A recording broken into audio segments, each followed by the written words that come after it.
যাওয়ার আগে কইয়া গেছিল মা, আমি এসে আসার পথ বাড়ি বাড়ি শুনিব, তুমি আমার লেগা একটা ঘর বানাও, আমি এ ঘরে আসে শুইব। আমার আব্বু আমি তো গরিব মানুষ, কষ্ট করে ঘর বানালাম, ঘর থাকলো, বাড়ি থাকলো, কিন্তু আমার আব্বু সাইদ আর থাকলো না।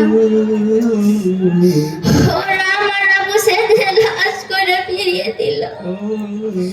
আমার পক্ষে ঘর আমার আব্বু সাইদকে কাটা দিল। সরকার আমার ছেলেকে খুন করলো। আমি এর কঠিন বিচার চাই। ও আল্লাহ, তুমি আমার আবু সাইদের খুনির বিচার করো আল্লাহ। বাবারা, তোমরা আমার আবু সাইদের খুনির বিচার করো। বাবারা, তোমরা আমার আবু সাইদের খুনির বিচার করো।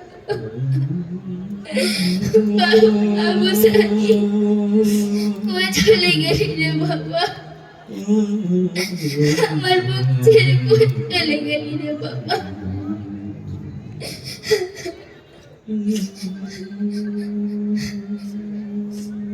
জানো বাবারা, আমার আবু সাইদ 5 ওয়াক্ত নামাজ পড়তো, একটা ভালো দল করতো। তোমরা 5 ওয়াক্ত নামাজ পড়বা, আমার সাইদের জন্য দোয়া করবা, আমার সাইদের জন্য জান্নাতবাসী হয়, কোরআনের রান প্রতিষ্ঠিত করবা। আমি চাই না আমার মতো না আর কোনো মার বুক খালি হোক। আমি এদেশে শান্তি চাই।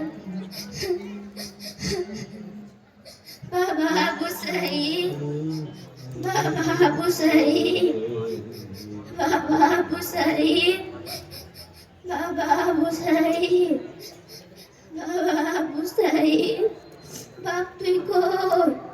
বাবা আবু সাইদ, বাবা আবু সাইদ, বাবা আবু সাইদ।